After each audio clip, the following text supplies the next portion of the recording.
investigate. Kasi nga, we cannot accept the fact that if this was staged, then by who? And who were in cahoots? Di ba? Okay? Thank you. Oh. Sir, may reaction lang po ba kayo? Sabi po ni Senator Bato,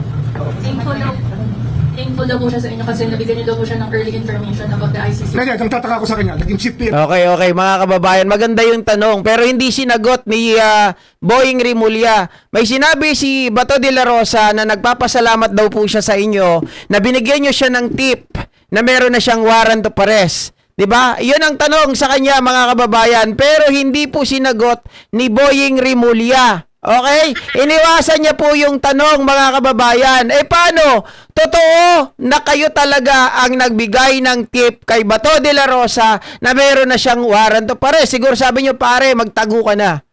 Meron ka ng warrant of arrest. Nasa akin na yung kopya. Maniwala ka sa akin. Ayun na, nagtago na si Bato. Thankful daw po siya sa inyo kasi nabigyan niyo daw po siya ng early information about the ICC. Hindi, ang tataka ko sa kanya, naging chief PNP siya, tumatakbo siya sa batas. Humarap siya. Hindi niya sinagot. Yung mundo managot kasi yung mga gawain. Diba? Sagutin Iniwasan mo niya. Sabihin mo, kung wala ka talagang kasalanan, harapin mo. Anong klaseng tao yan? Di ba? Galit-galitan. Tumatakbo sa batas? Is that the hero we want to portray? Uy, sagutin mo yung tanong, Boying. Aliwanag ng tanong Dapat sagutin mo. Binigyan mo ba ng impormasyon si Bato de la Rosa kung bakit siya nagtago? Kung bakit siya nagtago ng 6 na buwan? Bakit nung pagkalabas ng press conference nyo? Ano ba yung collaboration yun, di ba, mga kababayan? Nung nilabas niya yon, na sinabi niya na meron na siyang kopya. Hindi ko alam kung anong programa yon, pero marami sila Di ba pang Saturday or Sunday na program yon na nag-uusap-usap ito mga to. Hindi ko alam kung 4 alas yun Pero, anyway, mga kababayan, maliwanag na sa kanya nang galing yon. At ngayon, tinatanong sa kanya, hindi po niya sinasagot. May iniiwasan si Boying Rimulya. Di ba? Managot siya, harapin niya lang ang mga paratang at sagutin niya na maayos kung wala talaga siya kasalanan. Flight is indication of guilt. Galit-galitan bigla. It's a very basic tenet of criminal law. Flight is an indication of guilt. Okay, thank you. Sir, last na lang po. Sir, last na. Sir, if-ever lang po na. Grabe si DCRH, grabe naman si Boying, umiiwas. Ayaw ma-corner.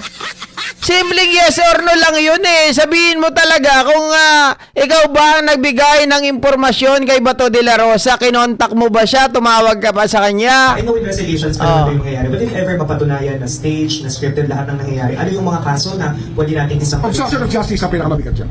I think, sa ngayon. Including senators. Well, whoever is found to be in on it. Diba? Okay, thank you. Naku po, mga kababayan. So paano kami maniniwala sa iyo, Ombudsman Boying Rimulya? Baka naman nagagalit-galitan ka lang dito ngayon dahil natatanong sa iyo na ikaw daw ang nagbigay ng impormasyon kay Bato de la Rosa. If that is the case, kung totoo yan, mga kababayan, malamang kaya dinelay ng ICC yung kanilang sasubmit ng warrant of arrest sa PCTC dahil merong nagsabi kaagad. Merong hindi makapagpigil ang bunganga, makati masyado ang dila. Diba? Kaya nga sabi ni Trillanes, pag merong kasing nakaalam, papreskon kaagad. Diba? Galit-galitan, anak ng tinapa. Ito naman pag-usapan natin, mga ka-GP Natics. Ito ata yung magandang balita sa mangyayari ngayon. Okay?